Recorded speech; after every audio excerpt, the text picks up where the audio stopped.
Olá pessoal, vamos agora falar do recurso de apelação. O recurso de apelação está lá no artigo 593, inciso 1, 2, 3 e a linha lá.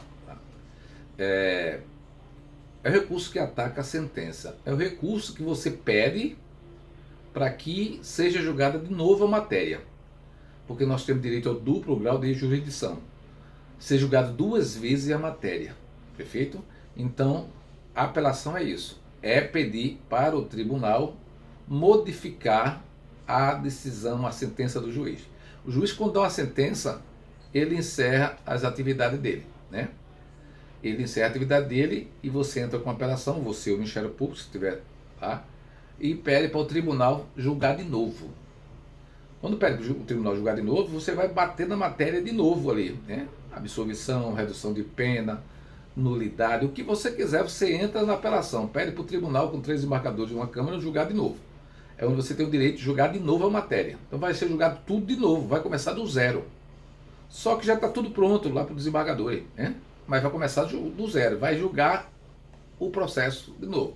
Se eles entenderem que deve modificar a sentença, modifica, tanto para cima como para baixo, que absolve. Ele pode absolver e eu não entro com recurso, o Ministério Público entra com recurso e lá o tribunal condenar, né? Ele pode condenar, eu entro com recurso pedindo para absolver, o tribunal absolver. Pode ser o recurso, pode ser parcial. Metade da sentença, uma parte da sentença me satisfez a minha pessoa como advogado para o meu cliente, beneficiou o meu cliente. E uma parte não beneficiou, então eu vou fazer uma apelação parcial, atacando somente aquela parte que prejudicou o meu cliente. O Ministério Público é a mesma coisa, né? A mesma coisa. Então a apelação tanto serve para o Ministério Público, não serve para o advogado. Então a apelação, pessoal, tem que tomar cuidado. É fácil você descobrir uma peça de apelação, porque é quando existe uma sentença condenatória ou absolutória, né? Mas existe sentença, chamada sentença de impronúncia, que a gente entra com apelação. Por quê? Porque a impronúncia é como se fosse uma mini absolvição. O processo é como se fosse uma absolvição, mas ele fica aguardando o prazo prescricional para poder fazer coisa julgada material. Porque a impronúncia faz coisa julgada a princípio formal. Porque se aparecer fatos novos, aqueles fatos podem voltar a ser apurados. A impronúncia. Então a gente considera como se fosse uma mini absolvição, mas não é absolvição porque não faz coisa julgada material logo. Só faz coisa julgada material depois que transita o julgado ou chega o tempo da prescrição. Perfeito? A impronúncia. Então a impronúncia ataca-se também com a apelação. A pronúncia ataca com rese. Eu vou dar um bizu para vocês. Vogal, vogal, consoante, consoante. Se for um crime doloso contra a vida, os 4, aborto, infanticídio, instigação, suicídio e homicídio, que vão a júri, quando chega nessa fase, depois de instrução, depois dos memoriais, o juiz vai ter 4 decisões para fazer. Só não pode condenar. Não pode condenar. O juiz ou desclassifica, ou impronuncia, ou pronuncia, né? Absolve o réu. Absolver se tiver uma excludente lá, uma legítima defesa. Impronunciar se não tiver provas suficientes, ou seja, os indícios não existem, não está. Agora tudo ele tem que ter certeza. Desclassificar quando o juiz tem certeza que aquilo não é um crime doloso contra a vida, é uma lesão corporal seguida de morte, por exemplo. Desclassifica, né? E pronunciar, que geralmente é o carro-chefe, é quando ele entende que existe elemento suficiente para ser julgado pelo júri. Poucos, mas tem. Ele não tem dúvida. Então aqui nessa fase não funciona o princípio do indúbio pro réu. Indúbio pro società, ou seja, indúbio pro da sociedade. Então o juiz para absolver tem que ter certeza, o juiz para impronunciar tem que ter certeza, né? E para desclassificar tem que ter certeza que crime não é crime doloso contra a vida. Não der mais, ele vai pronunciar. Aí qual é o bizu que eu falo para vocês? Tem um rese e apelação. O rese começa com consoante, a apelação começa com vogal. Aqui temos 4 decisões do juiz. 2 começam com consoante, desclassificação, né? E pronúncia. As 2 que começam com consoante aqui, ataca-se com a consoante aqui, que é o rese. As 2 que começam com vogal aqui, em pronúncia e absolvição, ataca-se com aqui começa com vogal, a apelação. Isso é bizu, perfeito? Então, bizu da apelação é isso, apelação e rese, para você não confundir lá. Vogal, vogal, consoante, consoante. Mas preste atenção agora numa coisa, que depois a gente fala dessa peça, mas eu vou dizer que é a possibilidade, então, o juiz condenou o réu a tantos anos de cadeia. Não necessariamente vai ser apelação, você tem que observar. Na OAB geralmente te cobra como apelação, mas a gente tem que observar, porque existe um recurso chamado embargo de declaração. Está lá no artigo 382. Embargo de declaração tem os mesmos sentidos do cível: obscuridade, contradição, omissão. Então, quando houver isso na sentença, aí você entra com embargo de declaração para depois entrar com apelação. Os embargos de declaração têm 2 dias, a apelação são 5. Vou chamar a atenção de vocês agora no sentido. São 7 dias não, pessoal. 2 ou 5. 2 ou 5. Agora, se você usa os 2 e entra com embargos de declaração, o juiz vai julgar os embargos. Depois que ele julgar os embargos, aí você passa a ter seus 5. Aí em tese seria 7 dias. Mas eu estou falando que quando o juiz publica a sentença, começa a contar os 2 prazos de embargos e de apelação. Se você passou esses 2 dias e não embargou, contou para os 5 da apelação, só fica 3. Se você não embargou nos 2 dias, o prazo já começou a contar desde lá para a apelação. Então você só tem mais 3 dias, cuidado para não confundir. Se você não embargou, o prazo estava contando para a apelação, só tem 3 dias. Cuidado para não errar nessa questão. Então, embargo de declaração é quando a sentença está obscura, está em contradição, está omissa, né? Os mesmos requisitos lá do processo civil, tá certo? Eu vou dar só um exemplo aqui para vocês, 2 exemplos, um de omissão. O juiz esquece de falar do regime, aplicou 6 anos ao cliente e não diz qual era o regime.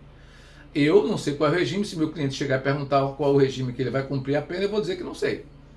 Então o que é que eu faço? Entro com os embargos de declaração por omissão, dizendo ao juiz que ele se omitiu no falar do regime. Obviamente, quando o juiz perceber isso com meus embargos, ele vai julgar meus embargos, né? Ou seja, vai acatar meus embargos e vai modificar, vai clarear, né? Vai deixar dizendo a omissão que ele teve, e ele vai botar: o regime é esse, que é como se fosse o esquecimento dele. Ou a sentença está obscura. O que é obscura, pessoal? Obscura vem de escuro. A sentença está obscura, eu não estou entendendo nada. Eu queria até um exemplozinho para a gente ficar mais claro aqui. O que é obscuridade? A obscuridade é quando você lê uma sentença que ela está de um jeito que você não está entendendo. Tá ambígua também pode ser, ela é ambígua, com 2 sentidos. Aí o que é obscuro, ambíguo? É um juiz japonês, vem lá para cá um japonês, ele era juiz lá ou não era, chegou aqui, fez concurso, passou para juiz aqui, fala 2 línguas, escreve os 2 idiomas, e aqui ele vai dar uma sentença e ele esquece que está no Brasil e viaja na maionese e dá uma sentença em japonês.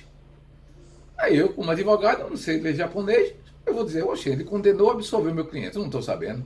Aí eu vou entrar com desembargo de declaração dizendo que eu não estou entendendo a sentença. Está obscura. Aí o juiz vai perceber que realmente ele deu uma sentença em japonês que na verdade está no Brasil. Aí ele vai reformar a sentença, né, traduzir e botar em português. Esse é o exemplo que eu criei, pessoal, não está no livro não. Né? Ou seja, é uma sentença obscura, é uma sentença que o advogado não está entendendo muita coisa. Está querendo que fique mais claro. Aí entra com os embargos. Então o juiz analisa. Então os embargos é para isso. É para consertar erro material, contradição, omissão, obscuridade. Perfeito? Aí está lá no artigo 382, 2 dias. Se não fizer os embargos, aproveite que você só tem 3 dias para apelar. Se não embargar nos 2 dias, só tem 3 dias para apelar. Então, saiu uma sentença, meu amigo. Saiu uma sentença, só tem essas 2 alternativas, né? Perfeito?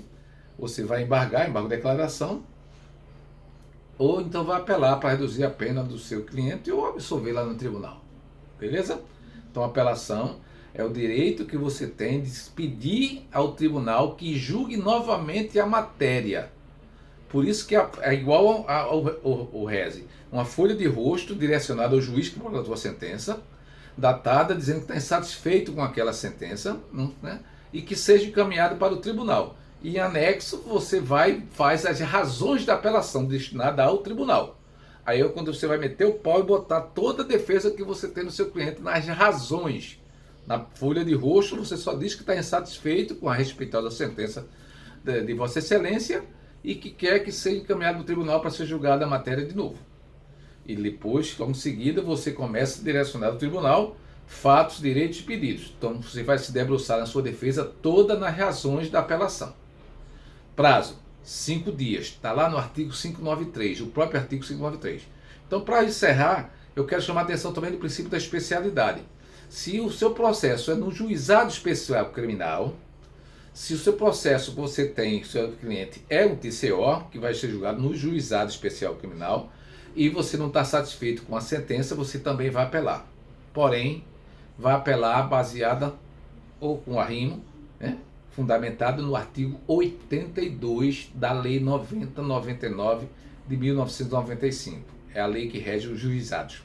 Então você apela do mesmo jeito, né, mas só que você apela lá, o juizado, no artigo 82 e não no 593. Agora o 593 é para o resto, né? Lá. Perfeito?